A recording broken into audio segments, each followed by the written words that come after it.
الحمد لله نحمده ونستعينه ونستغفره ونؤمن به ونتوكل عليه ونعوذ بالله من شرور أنفسنا ومن سيئات أعمالنا من يهده الله فلا مضل له ومن يضلله فلا هادي له أما بعد فقد قال الله تبارك وتعالى في كلامه المجيد والفرقان الحميد أعوذ بالله من الشيطان الرجيم بسم الله الرحمن الرحيم فكيف إذا جئنا من كل أمة بشهيد وجئنا بك على هؤلاء شهيدا صدق اللہ العظیم۔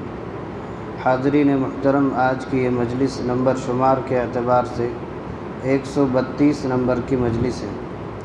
آج کی اس مجلس میں سورۃ النساء کی آیت نمبر 41 سے 45 تک کی آیات تفسیر کے ساتھ آپ حضرات کے سامنے پیش کی جائے گی۔ گزشتہ مجلس میں اللہ تعالیٰ نے مردوں کی حاکمیت اور مردوں کی فضیلت اور فضیلت کی بنیاد اور وجہ بھی بیان فرمائی، اور اس کے بعد نیک عورت کا ذکر فرمایا کہ نیک عورتیں کون ہیں، ان سب کا ذکر فرمایا، اور اس کے بعد اگر کسی وجہ سے کسی کی بیوی کسی کی اس کی نافرمانی کرتی ہے تو اس نافرمانی پر اس کی کیا سزا ہوگی، اس کے ساتھ کیسا سلوک کیا جائے گا، اور اس کے ساتھ کیا تادیبی کارروائی کی جائے گی، اس کا ذکر فرمایا۔ اس کے بعد اگر میاں بیوی کے درمیان آپس میں اختلاف ہو جائے اور اختلاف اس قدر بڑھ جائے کہ آپس سے اس کا حل نہ ہو سکتا ہو، تو دونوں میاں بیوی میں سے دونوں کی طرف سے ایک ایک حکم متعین کر لیے جائیں، وہ لوگ ان کے درمیان صلح صفائی کا معاملہ کرا دیں۔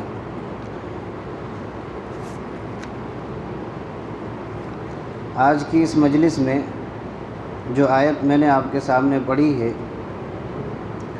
اس آیت میں اللہ تعالیٰ نے ارشاد فرمایا ہے کہ ہر نبی اپنی امت کے بارے میں کل قیامت میں گواہ بن کر پیش ہوں گے۔ نیک و بد اعمال جو امت نے کیے ہیں، اس کے ان اعمال کے گواہ کے طور پر انبیاء علیہم السلام پیش ہوں گے، اور ان پیغمبروں پر، یعنی جتنے پیغمبر اپنی امت کے بارے میں گواہی دیں گے، ان کی گواہی پر نبی کریم صلی اللہ علیہ وسلم گواہ بن کر کے پیش کیے جائیں گے۔ یہ اس کا مضمون ہے، یعنی اس آیت کا مضمون ہے۔ سمجھنا یہ ہے کہ کل قیامت میں اللہ تبارک و تعالی ہر امت کے انبیاء کو اپنی اپنی امت کے بارے میں بطور گواہ طلب فرمائیں گے کہ آپ کی امت نے کیا کیا کام کیے، کیا برائیاں کی، کیا اچھائیاں کی، اس پر یہ حضرات انبیاء کرام علیہم السلام گواہی دیں گے کہ میری امت نے یہ کیا، یہ کیا، یہ کیا۔ ان انبیاء پر کہ ان انبیاء نے سچ فرمایا ہے، نبی کریم صلی اللہ علیہ وسلم بطور گواہ انبیاء کے کھڑے ہوں گے کہ یہ ان انبیاء نے صحیح فرمایا۔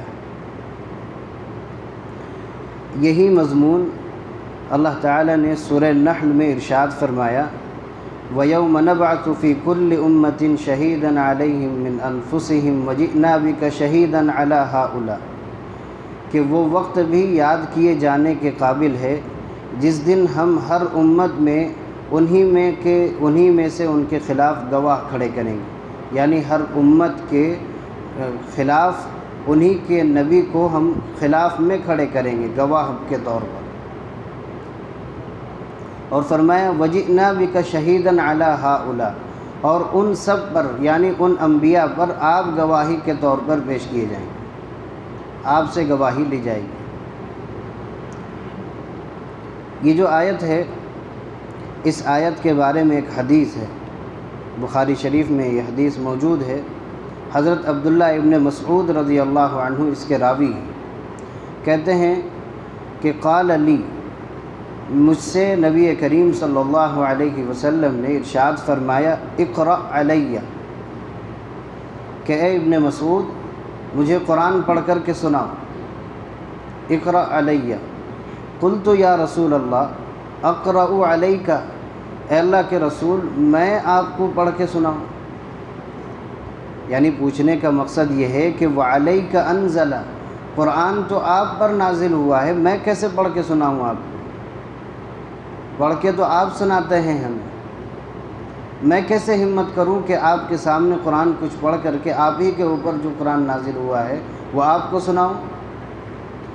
فرمایا کہ قال نعم، اللہ کے نبی صلی اللہ علیہ وسلم نے فرمایا کہ ہاں پڑھ کے سناؤ۔ انی احب ان اسمعہ من غیری، مجھے یہ پسند ہے کہ میں اپنے علاوہ سے قرآن سنوں، مجھے یہ پسند ہے کہ میں کسی دوسرے سے قرآن سنوں، میری چاہت ہے یہ۔ فرمایا فقرأت سورۃ النساء، تو حضرت ابن مسعود کہتے ہیں، عبداللہ ابن مسعود، کہ میں نے سورہ نساء پڑھنی شروع کی، حتیٰ اتیت الی ہذہ الآیہ، حتیٰ کہ میں پڑھتے پڑھتے یہ آیت فکیف اذا جئنا من کل امۃ بشہید وجئنا بک علی ہؤلاء شہیدا، یہ آیت جب میں نے پڑھا تو فرمایا کہ حسبک الآن، ٹھہر جاؤ۔ جب میں نے یہ آیت پڑھی تو اللہ کے نبی نے فرمایا کہ ٹھہر جاؤ۔ کہتے ہیں کہ فَإِذَا عَيْنَاهُ تَذْرِفَانِ، جب آپ نے فرمایا کہ تم ٹھہر جاؤ تو میں نے آنکھ اوپر اٹھائی، نظر اٹھائی تو دیکھا کہ آپ کے آنکھ مبارک سے آنسو بہہ رہے ہیں۔ کیوں آنسو بہہ رہے تھے؟ ظاہر ہے کہ امت کے گناہ پر اگر نبی گواہ ہوں گے تو اس امت کا کیا حال ہوگا؟ سزا کو تو ظاہر فیصلہ ہوگا۔ اللہ کے نبی صلی اللہ علیہ وسلم کو اس خیال سے کہ یہ لوگ جہنم میں داخل کیے جائیں گے اپنے گناہوں کی وجہ سے، تو آپ کے مبارک آنکھوں سے آنسو جاری ہو گئے۔ حتیٰ کہ دوسری روایت میں آیا کہ فَأَمَرَ النَّبِيُّ صلی اللہ علیہ وسلم قارئًا، کسی ایک قاری کو فرمایا کہ قرآن پڑھ کر کے سناؤ۔ ظاہر ہے کہ روایتیں مختلف ہونے کی وجہ سے الفاظ مختلف ہو جاتے ہیں، حضرت عبداللہ ابن مسعود ہی سے فرما رہے ہیں۔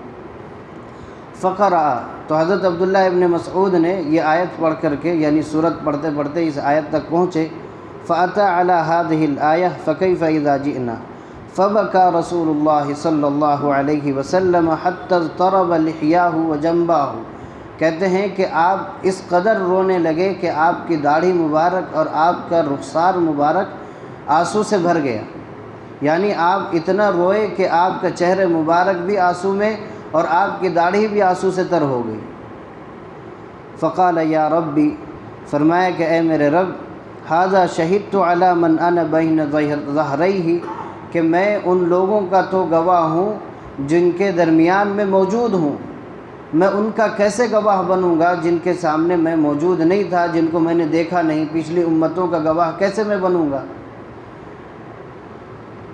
یہ آپ نے فرمایا، لیکن اللہ کے نبی صلی اللہ علیہ وسلم کو پوری امت پر گواہ کے طور پر پیش فرمائیں گے، اور اس کی شکل یہ ہوگی کہ اللہ کے نبی صلی اللہ علیہ وسلم کو اللہ تعالیٰ نے پوری امتوں کے بارے میں یہ معلومات عطا فرما دی کہ تمام انبیاء کرام علیہم السلام نے توحید کو لوگوں تک پہنچایا اور لوگوں نے مانا اور کچھ لوگوں نے انکار کیا۔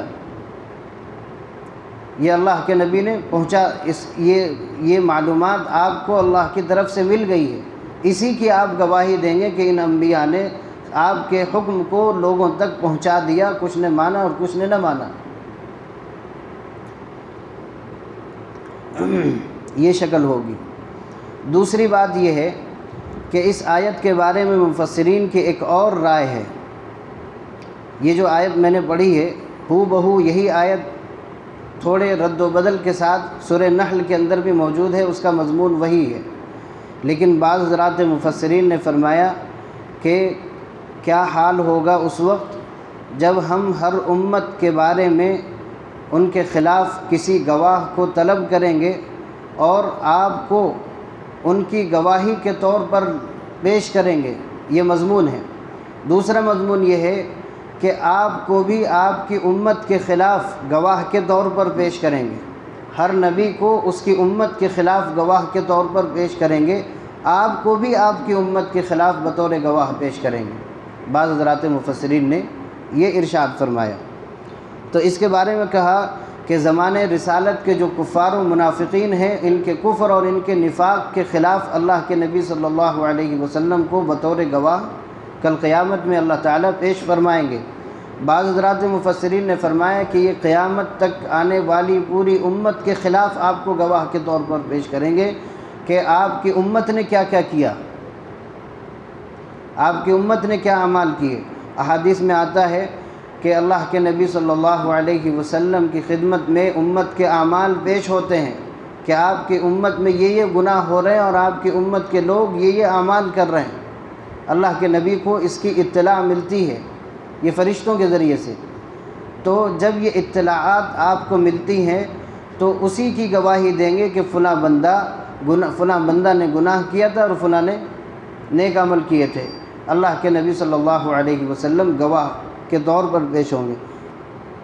اندازہ کیجئے کہ اگر ہماری غلطیوں پر اللہ کے نبی کو گواہ بنایا جائے گا تو کتنا سخت ترین ہمارے لیے اس وقت افسوس کی بات ہوگی، اور ہمارے لیے اس وقت خسارے کی بات ہوگی کہ ہمارے نبی جنہوں نے ہم تک اللہ کے سارے احکام پہنچا دیے، وہ کل قیامت میں ہمارے خلاف گواہ کے طور پر پیش ہوں گے اور گواہی دیں گے کہ فلاں نے گناہ کیا تھا، اس نے یہ گناہ کیا تھا، اس نے یہ گناہ کیا تھا۔ بڑے افسوس کی بات ہوگی۔ حضرت عبداللہ ابن مسعود کہتے ہیں کہ جب اللہ کے نبی صلی اللہ علیہ وسلم سے یہ سوال ہوگا کہ آپ اپنی امت کے بارے میں بتلائیے کہ کیا آپ کی امت نے کیا، تو کہتے ہیں کہ اللہ کے نبی کل قیامت میں کہیں گے شہید علیہم ما دمت فیہم، اے اللہ میں جب تک ان کے درمیان موجود تھا میں ان کا گواہ ہوں انہوں نے کیا کیا ہے۔ فَإِذَا تَوَفَّيْتَنِي كُنْتَ أَنْتَ الرَّقِيبَ عَلَيْهِمْ، لیکن جب آپ نے مجھے وفات دے دی، مجھے اٹھا لیا، دنیا سے رخصت کر دیا، تو آپ ہی ان کے اوپر گواہ تھے، آپ ہی دیکھ رہے تھے وہ لوگ کیا کر رہے تھے، تو آپ ہی زیادہ بہتر جانتے ہیں۔ یہ جواب کل قیامت میں حضرت عیسیٰ علیہ السلام بھی دیں گے۔ عیسیٰ علیہ السلام اور ان کی والدہ سے پوچھا جائے گا کہ کیا تم نے ہی لوگوں کو حکم دیا تھا کہ تم دونوں کو معبود بنا لو؟ عیسائیوں نے حضرت عیسیٰ علیہ السلام کو معبود بنا لیا، ان کی والدہ کو معبود بنا لیا، الہ بنا لیا، خدا بنا لیا۔ کل قیامت میں ان دونوں سے پوچھا جائے گا کہ کیا آپ نے عبادت کے لیے کہا تھا؟ اَأَنْتَ قُلْتَ، آپ نے کہا تھا اتخذونی من دونی، کہ مجھے چھوڑ کر کے، اللہ کو چھوڑ کر کے مجھے معبود بنا لو؟ تو اس وقت حضرت عیسیٰ علیہ السلام کہیں گے کہ آپ ہی گواہ ہیں، جب میں ان کے درمیان تھا انہوں نے ایسا کوئی کام نہیں کیا، جب میں اس دنیا سے رخصت ہو گیا تو انہوں نے مجھے اپنا معبود بنا لیا اور آپ ان کی نگرانی کر رہے تھے۔ اللہ تعالیٰ کو یہ جواب دیں گے۔ یعنی ایک یہ بھی ہے کہ انبیاء جیسے عظیم شخصیت کو، اتنی عظیم ہستی کو کل قیامت کے دن اللہ تعالیٰ ان کو معبود بنائے جانے کی وجہ سے ان سے پوچھا جائے گا کہ تم نے معبود بنانے کے لیے کہا تھا، تو ظاہر ہے کہ یہ جو بتوں کے معبود بنے ہوئے ہیں، بتوں کو معبود بنایا ہے، ان سے بھی کل قیامت میں سوال ہوگا کہ اگر یہ لوگ انسان رہے ہیں، جو لوگ بزرگ ہوئے ہیں، ان کو انہوں نے بت بنایا ہے۔ بتوں کی پوجا اسی طرح شروع ہوئی کہ اپنے بزرگوں کی انہوں نے ان کے مجسمے بنائے اور مجسموں کو پوجنا شروع کیا، اور یہی شکلیں اس کی بگڑتے شکلیں بدلتی گئیں، وہ الگ چیز ہے۔ تو کل قیامت میں اگر کوئی شخص اپنی عبادت کی طرف کسی کو بلاتا ہوگا تو کل قیامت میں اس سے سوال ہوگا۔ اسی طرح اگر کوئی شخص اپنے سامنے کسی سے تعظیم کرواتا ہوگا کہ مجھے جھک کر کے سلام کرو، مجھے جھک کر کے میرا احترام کرو، بہت سے لوگوں کا دیکھا گیا کہ لوگ ان کے پیروں میں پڑ کر کے ان کا احترام کرتے ہیں، احترام کی یہ شکل بالکل ناجائز ہے۔ کل قیامت میں اس سے سوال ہوگا کہ تم نے کہا تھا، اس وقت کیا جواب ہوگا؟ آج تو ہم دنیا کے سامنے اپنے آپ کے بڑے پن کو دکھانے کے لیے کہ ہماری لوگ اتنی تعظیم کرتے ہیں، حتیٰ کہ لوگ پیروں میں پڑ جاتے ہیں۔ یہ تو حق صرف اللہ کا ہے کہ اس کے سامنے پیشانی ٹکائی جائے، اس کے سامنے پیشانی رکھی جائے۔ اگر کوئی دوسروں کے سامنے رکھتا ہے تو دوسرا بھی اس کا مواخذہ اس پر مواخذہ ہوگا کہ تم نے منع کیوں نہیں کیا، تم نے اس کی اجازت کیوں دی۔ تو اس آیت میں اللہ تعالیٰ نے یہ ارشاد فرمایا کہ ہر نبی اپنی امت کے بارے میں گواہی دیں گے اور نبی کریم صلی اللہ علیہ وسلم کو ان انبیاء کے بارے میں بطور گواہ پیش کریں گے۔ اگلی آیت ہے، ارشاد فرمایا یومئذ یود الذین کفروا وعصوا الرسول لو تسوی بہم الارض ولا یکتمون اللہ حدیثا۔ اس آیت میں اللہ تعالیٰ نے قیامت میں کافروں پر جو ہونے والی شدت، مصیبت، بدحالی ہوگی اس کے بارے میں ذکر فرمایا کہ یہ کافر لوگ کل قیامت میں، اور وہ لوگ جنہوں نے انبیاء کرام اور انبیاء اور رسل کی جنہوں نے نافرمانی کی تھی، وہ کل قیامت میں یہ خواہش کریں گے، تمنا کریں گے کہ کاش ہم بھی زمین کے برابر کر دیے جاتے، ہم بھی زمین کا پیوند بنا دیے جاتے، ہم سے نہ حساب ہوتا، نہ کتاب ہوتا، نہ ہم سے کچھ مطالبہ ہوتا۔ یہ کافر تمنا کریں گے۔ اسی آیت کو اللہ تعالیٰ نے سورہ نبا کے اندر اسی مضمون کو ذکر فرمایا، یوم ینظر المرء ما قدمت یداہ ویقول الکافر یا لیتنی کنت ترابا۔ جب کافر اپنے آگے بھیجے ہوئے اعمال کو دیکھے گا تو اپنے سامنے سوائے جہنم میں جانے کے اس کے سامنے کوئی راستہ نہیں ہوگا۔ ویقول الکافر، اس وقت کافر کہے گا یا لیتنی کنت ترابا، کاش کہ میں مٹی ہو جاتا، کہ میں جانوروں کی طرح مٹی بنا دیا جاتا، مجھ سے کوئی سوال نہ ہوتا، مجھ سے کچھ پوچھا نہ جاتا۔ اس آیت کا بھی وہی مضمون ہے کہ جو لوگ جنہوں نے کفر کیا اور اپنے انبیاء اور رسل کی انہوں نے نافرمانی کی، کل قیامت میں وہ اس بات کی تمنا کریں گے لو تسوی بہم الارض، کہ کاش کہ وہ زمین کے برابر کر دیے جاتے، زمین کا پیوند بنا دیے جاتے، اور زمین یعنی مٹی بنا دیے جاتے، ان سے حساب و کتاب نہ ہوتا۔ آگے فرمایا ولا یکتمون اللہ حدیثا، اور کل قیامت میں اللہ سے کوئی بات بھی انسان چھپا نہیں پائے گا۔ کل قیامت میں اللہ تعالیٰ سے انسان کوئی عمل کو چھپا نہیں پائے گا۔ اگر اس نے شرک کیا تو اس کو بھی نہیں چھپا پائے گا، گناہ کیا اس کو بھی نہیں چھپا پائے گا، اس لیے کہ اللہ تعالیٰ تو ہمارے ہر حال کو ہر وقت جاننے والے ہیں کہ کب ہم نے نیک عمل کیا اور کب ہم نے گناہ کیا، تو وہ کیسے چھپائے گا۔ یہ تو قیامت کے بارے میں فرمایا کہ وہ کوئی بھی شخص اپنا گناہ چھپا نہیں پائے گا، لیکن قرآن پاک میں ایک جگہ ارشاد فرمایا واللہ ما کننا مشرکین، کافر لوگ کل قیامت میں کہیں گے کہ قسم بخدا اے اللہ ہم نے کبھی شرک کیا ہی نہیں۔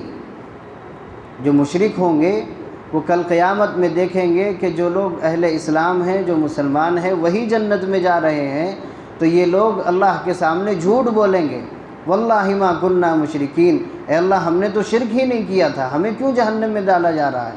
تو اللہ تبارک و تعالیٰ اس وقت ان کے منہ پر مہر لگا دیں گے اور ان کے منہ کو بند کر دیں گے۔ اس مضمون کو اللہ نے سورہ یاسین میں بیان فرمایا الیوم نختم علی افواہہم وتکلمنا ایدیہم وتشہد ارجلہم بما کانوا یکسبون، فرمایا کہ آج ہم ان کے منہ پر مہر لگا دیں گے، اور یعنی اس کے منہ کی بات اب کوئی نہیں سنی جائے گی۔ وتکلمنا ایدیہم، ان کے ہاتھ ہم سے بات کریں گے، وتشہد ارجلہم، اور ان کے پیر ان کے گناہوں کی گواہی دیں گے۔ اللہ تعالیٰ نے اس وقت ان کی حجت کو ختم کر دیں گے کہ تم جو کہہ رہے ہو کہ ہم نے شرک نہیں کیا، تمہارے منہ پر ہم مہر لگاتے ہیں، یہی عزو جس کو تم نے دنیا میں اپنے لیے استعمال کیا تھا گناہوں کے طور پر، یہی اعضاء کل قیامت میں گواہ بنیں گے کہ انہوں نے ہم سے گناہ کیا تھا۔ ہاتھ سے جو گناہ ہوئے وہ ہاتھ گواہی دیں گے، جسم کے ہر حصہ یہ اس بات کی گواہی دے گا کہ ہم نے گناہ کیا تھا۔ تو اس وقت انسان اگر چھپانا بھی چاہے گا تو چھپا نہیں پائے گا اپنے گناہ۔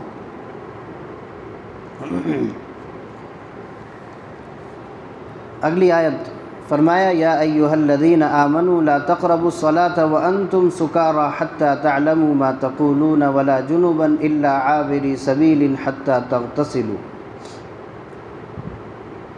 اس آیت میں اللہ تعالیٰ نے 3 چیزیں بیان فرمائی۔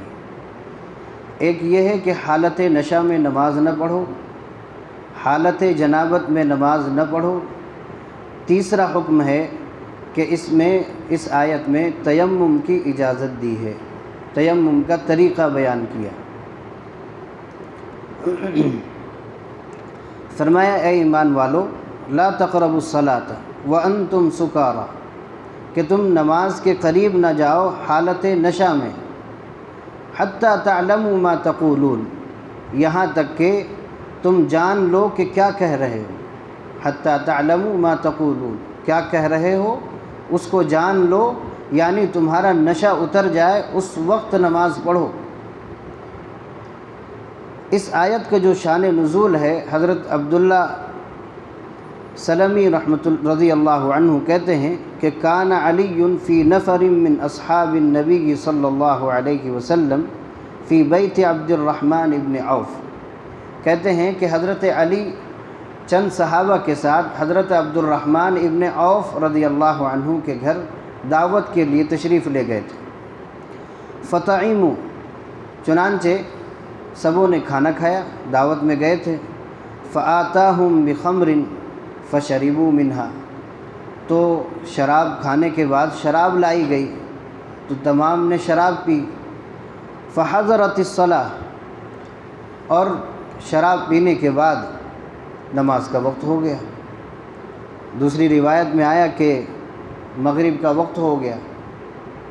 فقدموا علیًا، تو صحابہ نے حضرت علی کو آگے کر دیا کہ آپ نماز پڑھائیے، تو حضرت علی نے نماز پڑھائی۔ فقرأ بہم، اور نماز میں فرمایا کہ تلاوت کی قل یا ایھا الکافرون کی، قل یا ایھا الکافرون پڑھنے لگے، تو کہتے ہیں کہ فلم یقرأ کما ینبغی، کہ جیسا پڑھنا تھا ویسا نہیں پڑھے، بلکہ دوسری روایت میں آیا کہ پڑھنے لگے قل یا ایھا الکافرون اعبد ما تعبدون، جبکہ قرآن پاک میں ہے قل یا ایھا الکافرون لا اعبد ما تعبدون۔ لا اعبد کا معنی ہے کہ میں عبادت نہیں کرتا اس خدا کی جس کی تم کرتے ہو، یعنی اے کافرو جس خدا کی تم عبادت کرتے ہو اس خدا کو ہم نہیں مانتے، اور کہنے لگے کہ اعبد ما تعبدون، جس خدا کو تم مانتے ہو اس کو میں بھی مانتا ہوں۔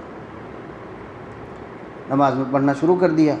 آگے فرمایا کہ وَأَنْتُمْ عَابِدُونَ مَا أَعْبُدُ، اور جس خدا کو ہم مانتے ہیں اس کو تم مانتے ہو، جبکہ قرآن میں اس کے برعکس ہے کہ جس خدا کو ہم مانتے ہیں اس کو تم نہیں مانتے۔ وَأَنَا عَابِدٌ مَا عَبَدتُّمْ، اور قرآن میں ہے وَلَا أَنَا عَابِدٌ مَا عَبَدتُّمْ، تو پورا مضمون آپ نے نماز میں غلط پڑھ دیا حضرت علی رضی اللہ عنہ نے۔ تو یہ آیت نازل ہوئی کہ یا ایھا الذین آمنوا لا تقربوا الصلاۃ وانتم سکارا، نشے کی حالت میں ایمان والو نماز کے قریب نہ جاؤ۔ یہ حکم جو تھا اور یہ جو دعوت ہوئی تھی شراب کی حرمت کے نازل ہونے سے پہلے، جب شراب کی حرمت نازل ہو گئی تو پھر صحابہ میں سے کسی نے شراب نہیں پی۔ اب یہ ہوا کہ شراب پینا تو بہرحال حرام ہے، اب اس کو تو کوئی پی نہیں سکتا، لیکن خدا نخواستہ کسی نے پی لی تو جب تک نشہ نہ اترے، ابھی بھی آیت کا یہی مضمون ہے۔ اب ظاہر ہے کہ کوئی شراب پیے گا نماز کاہے کے لیے پڑھے گا، اتنا بڑا نمازی ہوتا تو شراب کیوں پیتا، لیکن ہو سکتا ہے، اس لیے یہ حکم ابھی بھی باقی ہے کہ نشے کی حالت میں نماز نہیں پڑھی جا سکتی۔ فرمایا ولا جنوباً، اور نہ حالت جنابت میں، حالت جنابت یعنی ناپاکی کی حالت میں۔ ناپاکی کا مطلب ہوتا ہے، بہت سے لوگ یہ سوچتے ہیں کہ استنجا کر لیا تو ناپاک ہو گیا، کسی نے استنجا کر لیا، پیشاب کر لیا اور بیت الخلاء سے آ گیا تو وہ ناپاک ہو گیا، بہت سے لوگوں کا تصور ہے۔ تو اس سے آدمی ناپاک نہیں ہوتا ہے بلکہ اس کا وضو ختم ہوتا ہے، اس کا وضو نہیں رہتا، ناپاک نہیں رہتا، لیکن ظاہر ہے کہ بغیر وضو کے بھی نماز نہیں ہوتی۔ تو حالت جنابت میں جس میں غسل واجب ہو جاتا ہے، غسل واجب ہونے کی حالت میں نماز پڑھنا بھی جائز نہیں ہے، یہ دوسرا حکم ہے اس آیت کا۔ اسی طرح حالت جنابت میں آدمی مسجد میں داخل نہیں ہو سکتا، اس کو غسل کی ضرورت ہے۔ غسل کی ضرورت جس شخص کو ہو وہ مسجد میں نہ سو سکتا ہے نہ بیٹھ سکتا، جائز ہی نہیں ہے اس کے لیے۔ فرمایا حضرت ابن عباس رضی اللہ عنہ نے کہ لا تدخلوا المسجد وانتم جنوبا، کہ مسجد میں داخل مت ہو کہ تم حالت جنابت میں ہو، تم پر غسل واجب ہو، اس حالت میں مسجد میں داخل نہ ہو، اور اگر مسجد میں ہو تو مسجد سے باہر نکل جاؤ۔ فرمایا الا عابری سبیل، الا یہ کہ تم وہاں سے گزرنے والے ہو، مسجد سے گزرنے کے علاوہ اور کوئی راستہ نہ ہو، اور کوئی شخص ناپاک ہے اور اس کو مسجد سے اس طرف جانا ہے اور اس کے علاوہ کہ مسجد سے ہوئے بغیر وہ جا نہیں سکتا ہے تو گزرنے کی اجازت ہے۔ اسی طرح حالت جنابت میں مرد داخل نہیں ہو سکتا، اسی طرح حائضہ نفسا عورت، جو حیض والی عورت ہے یا نفاس والی عورت ہے، وہ بھی مسجد میں نہیں آ سکتی ہے کسی وجہ سے، مگر یہ کہ اگر کسی عورت کو یہی مسئلہ ہے کہ اگر حیض یا نفاس والی عورت ہے اور اس کو گزرنا ہے، وہاں سے دوسری طرف جانا ہے اور مسجد کے علاوہ کوئی دوسرا راستہ نہیں ہے تو وہاں سے گزرنے کی اجازت ہے۔ فرمایا وَإِن، لیکن اگر غسل کر لے حتیٰ تغتسلوا، جنوبی شخص غسل کر لے تو اب وہ نماز پڑھ سکتا ہے۔ فرمایا وَإِن كُنتُم مَرْضَىٰ أَوْ عَلَىٰ سَفَرٍ أَوْ جَاءَ أَحَدٌ مِّنكُم مِّنَ الْغَائِطِ أَوْ لَامَسْتُمُ النِّسَاءَ، یہاں سے اللہ تعالیٰ نے تیمم کا حکم فرمایا کہ اگر تم بیمار ہو اور پانی استعمال نہیں کر سکتے ہو فتیمم، تو تیمم کرو۔ کیسی بیماری؟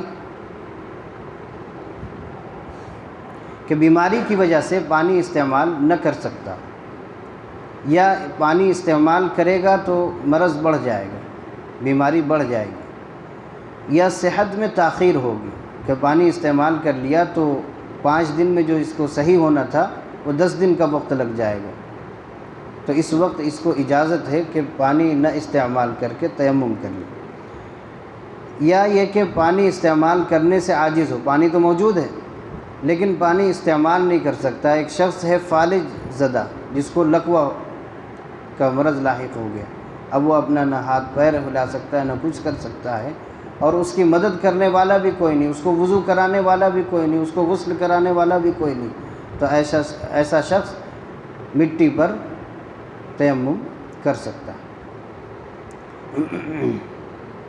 اب ایسا نہ ہو کہ صرف ٹھنڈی لگ رہی ہے تو آدمی تیمم کر لے، ایسا بھی اس کی اجازت نہیں ہے۔ ہاتھ کے ضائع ہو جانے کا اگر کسی کو اندیشہ ہو کہ میں نے اس قدر ٹھنڈی ہے کہ ٹھنڈا پانی اگر استعمال کروں گا تو میرا ہاتھ شل ہو جائے گا، کام ہی نہیں کرے گا، تو جا کر کے اس کی اجازت ہے، اور ٹھنڈی زیادہ ہو تو اجازت نہیں ہے۔ او علی سفر، یا یہ کہ سفر کی حالت میں ہو اور صحت مند بھی ہے لیکن سفر میں ہے تو اس کو تیمم کی اجازت ہے۔ کس مسافر کو تیمم کی اجازت ہے؟ اس کا مطلب یہ ہے کہ آدمی سفر میں ہے اور شہر سے باہر ہے، سفر میں ہے اور شہر سے باہر ہے، اور اس کے آس پاس 1 میل تک، 1.25 کلومیٹر دور تک پانی نہ ملتا ہو، چاروں طرف پانی نہ ملتا ہو، تو اس کے لیے تیمم کی اجازت ہے کہ تیمم کر لے اور نماز پڑھ لے۔ یا یہ کہ کنواں تو ہو، وہاں پانی موجود ہے لیکن کنویں سے پانی نکالنے کا کوئی راستہ نہیں ہے، اور یہ شخص اس کنویں کے اندر اتر بھی نہیں سکتا ہے، تو اس کے لیے تیمم کی اجازت ہے۔ اسی طرح اور بھی جو آج کے دور کی چیزیں ہیں، مثال کے طور پر بور ہو اور وہاں لائٹ نہ ہو، پانی نکال ہی نہیں سکتا، تو پانی نکالنے کی کوئی صورت موجود نہ ہو اور آس پاس کہیں پانی بھی نہ ہو، صرف ایک یہی کنواں ہو، تو اس کو اجازت ہے کہ تیمم کر لے۔ او جاء احد منکم من الغائط، یا تم میں سے کوئی شخص بیت الخلاء سے آیا ہو، پاخانے سے آیا ہو، پیشاب سے آیا ہو، یعنی اس کا وضو ٹوٹ گیا، اب وضو کرنے کے لیے اگر اس کو پانی میسر نہ ہو، سفر میں ہے پانی میسر نہ ہو، یا گھر میں ہے پانی میسر نہ ہو، استعمال نہ کر سکتا ہو، تو تیمم کر سکتا ہے۔ او لامستم النساء، یا یہ کہ تم نے اپنی عورتوں سے صحبت کی ہو، ہم بستری کی ہو، یعنی حالت جنابت میں ہو اور جنابت کی حالت کو دور کرنا چاہتے ہو اور پانی استعمال نہیں کر سکتے ہو یا پانی وہاں موجود نہ ہو، تو تم اس حالت میں بھی تیمم کر سکتے ہو۔ یعنی یہ معلوم ہوا کہ وضو کے لیے بھی تیمم کر سکتے ہیں اور غسل کے لیے بھی تیمم کر سکتے ہیں۔ اب تیمم کرنا کس سے ہے؟ فرمایا فَتَيَمَّمُوا صَعِيدًا طَيِّبًا، کہ پاک مٹی سے تیمم کرو، کہ جو زمین سوکھی ہو، گیلی نہ ہو، سوکھی مٹی ہو اور پاک بھی ہو، اس پر سے آدمی تیمم کر سکتا ہے۔ یعنی گیلی کا میں اس میں کہہ رہا ہوں کہ گیلی ہوگی تو آدمی کو اندازہ نہیں ہوگا کہ یہ پاک ہے یا نہ پاک، تو پاک مٹی جو ہے سوکھی ہوئی مٹی پاک ہوتی ہے، تو اس لیے آدمی سوکھی مٹی پر تیمم کرے گا تو اس کو کسی چیز کا احتمال نہیں ہوگا، تو پاک مٹی سے آدمی تیمم کرے۔ اب مٹی سے تیمم کرنا ہے، اسی طرح مٹی کی قبیل سے، مٹی کی قسم سے جو چیز ہے، جیسے ریت ہے، ریت سے بھی تیمم کر سکتا ہے۔ اسی طرح پتھر ہے، پتھر پر بھی تیمم کر سکتا ہے۔ اسی طرح چونا ہے، اس سے بھی تیمم کر سکتا ہے۔ جو چیز زمین یعنی مٹی کی قبیل سے ہے اس پر تیمم کر سکتا ہے۔ جو چیز اس کے علاوہ ہو، مٹی کی قسم سے نہ ہو، اس پر سے تیمم نہیں کر سکتا، جیسے سونا چاندی، اس پر تیمم نہیں کر سکتا۔ اسی طرح لوہا ہے، لکڑی ہے، اس پر تیمم نہیں کر سکتا۔ لیکن اگر ان چیزوں پر دھول جمی ہو، مٹی ہو، لوہے پر مٹی ہو، لکڑی پر مٹی ہو، سونے چاندی پر مٹی ہو، تو اس پر اگر کوئی تیمم کرنا چاہے تو مٹی ہونے کی وجہ سے اس پر تیمم جائز ہے۔ دیوار ہے، اب دیوار کے اوپر اگر مٹی ہے تو ہم اس سے تیمم کر سکتے ہیں۔ فرمایا کہ اس کا طریقہ کیا ہے؟ فَامْسَحُوا بِوُجُوهِكُمْ وَأَيْدِيكُمْ، تو فرمایا کہ مسح کا کیا کہتے ہیں، تیمم کا طریقہ یہ ہے کہ اپنے چہرے اور اپنے ہاتھ کا مسح کرو۔ بس اب یہ ہے کہ وضو میں 4 اعضاء کا دھونا ضروری ہے، لیکن تیمم میں صرف 2 عضو کا مسح کافی ہے، 2 عضو کا مسح ضروری ہے۔ ایک یہ ہے کہ چہرے کا مسح ہو، اور دوسرا ہاتھ کوہنیوں تک، جتنے میں ہم وضو میں دھوتے ہیں اتنے کا مسح کرنا ضروری ہے، اور اس طرح مسح کریں جس طرح کہ وضو میں ہم پانی پہنچاتے ہیں، کہ ہر عضو پر ہاتھ پھیر لے، حتیٰ کہ انگلیوں کا بھی خلال کر لے کہ وہ جگہ مٹی وہاں تک پہنچ جائے، تو وضو یعنی اس کا تیمم ہو جائے گا۔ تیمم کو گویا وضو کا بدل قرار دیا، کہ اگر کوئی شخص وضو نہیں کر سکتا ہے اور کسی وجہ سے یا پانی اس کو مل نہیں رہا، تو اس کا بدل تیمم ہے، تیمم کر لے، نماز ادا کرنے کی اس کو اجازت ہے۔ لیکن جب وہ پانی پر قادر ہو جائے گا، پانی اس کو مل جائے گا، تو اس کا تیمم ٹوٹ جائے گا۔ اب وضو کرے اور اگلی نماز پڑھے۔ اس بارے میں، مسح کے بارے میں کہ تیمم کیسا کرنا ہے، حضرت عبداللہ ابن عمر رضی اللہ عنہ فرماتے ہیں کہ قال رسول اللہ صلی اللہ علیہ وسلم التیمم ضربتان، تیمم 2 بار زمین پر ہاتھ مارنا ہے۔ فرمایا ضربۃ للوجہ، ایک بار ہاتھ ماریں گے چہرے پر پھیرنے کے لیے، وضربۃ للیدین الی المرفقین، اور دوسری دفعہ ہاتھ ماریں گے کوہنیوں تک ہاتھ دھونے کے لیے۔ فرمایا ان اللہ کان عفوا غفورا، بلا شبہ اللہ تعالی معاف کرنے والے اور مغفرت کرنے والے ہیں۔ اس امت پر یہ احسان ہے گویا اللہ تعالیٰ کی طرف سے، اسی امت کے لیے اللہ نے خاص طور پر تیمم کا حکم دیا، کہ اس امت کے لیے تیمم کا حکم دیا، پچھلی امتوں میں تیمم کا حکم موجود نہیں تھا۔ حضرت حذیفہ ابن الیمان رضی اللہ عنہ کہتے ہیں کہ نبی کریم صلی اللہ علیہ وسلم نے ارشاد فرمایا فضلنا علی الناس بثلاث، کہ ہمیں لوگوں پر 3 چیزوں پر فضیلت عطا کی گئی ہے۔ یعنی اس امت کو 3 فضیلتیں عطا کی گئی. فرمایا جعلت صفوفنا کصفوف الانبیاء کصفوف الملائکہ، کہ ہماری صفوں کو ملائکہ کی صفوں کے برابر قرار دیا.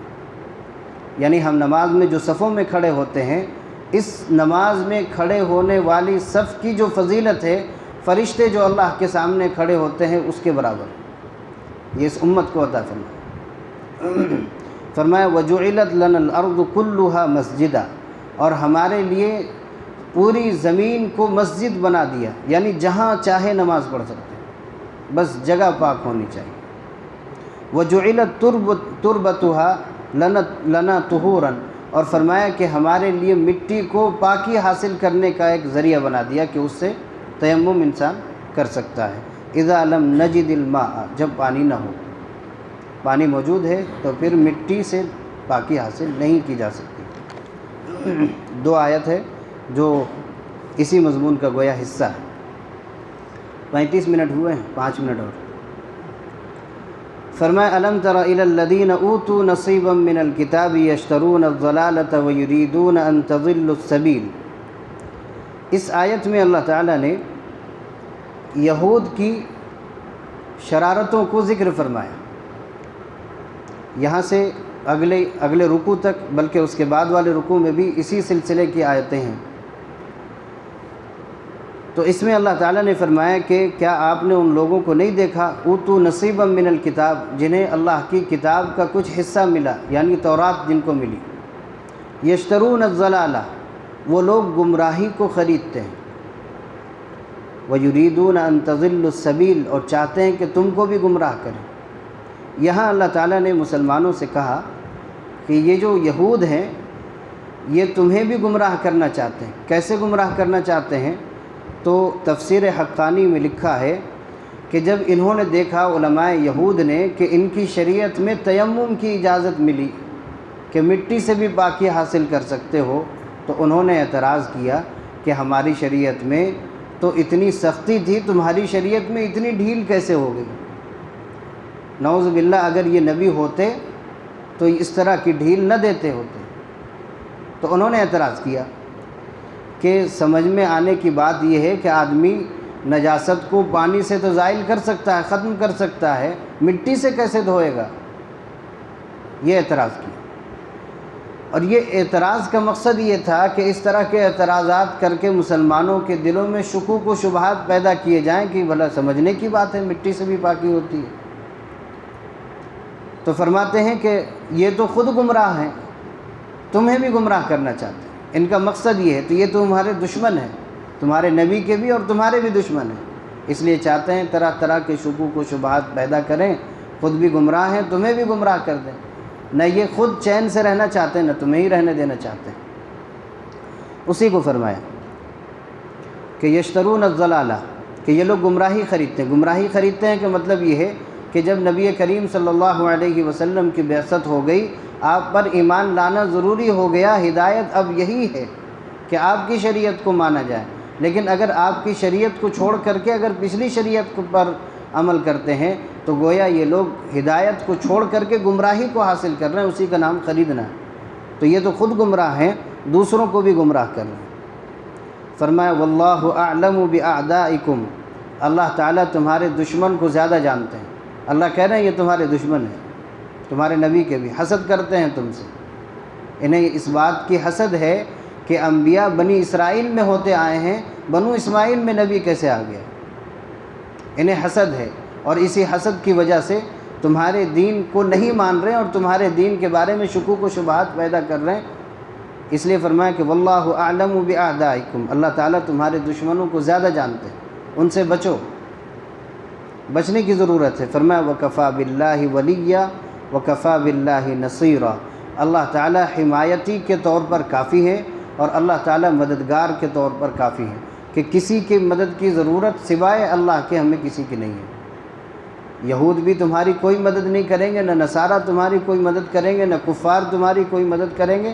تمہیں مدد اگر چاہیے تو صرف اللہ کی، اور اللہ کی حمایت کا مطلب یہ ہے کہ بندے مومن کے لیے اللہ تعالیٰ مصلحت جہاں دیکھتے ہیں اس میں اللہ تعالیٰ تخفیف فرما دیتے ہیں، آسانیاں پیدا کر دیتے ہیں. کہ اگر تم نماز پڑھنا چاہتے ہو، حالت جنابت میں ہو، پانی میسر نہیں ہے، تو اب تمہیں اجازت ہے، تیمم کر لو۔ اور فرمایا وَكَفَى بِاللَّهِ نَصِيرًا، اللہ مددگار ہونے کے طور پر کافی ہے، کا مطلب یہ ہے کہ وہ تمہارے دشمنوں سے تمہیں نقصان ہونے نہیں دے گا، وہ تمہیں نقصان سے بچائے گا۔ تو اللہ ہی ہمارے کارساز ہیں، اللہ ہی ہمارے مددگار ہیں، اور حمایت کرنے والے بھی اللہ ہیں۔ باقی ہم انشاءاللہ۔ سبحان اللہ وبحمدہ۔ تبارك الذي نزل الفرقان على عبده ليكون للعالمين نذيرا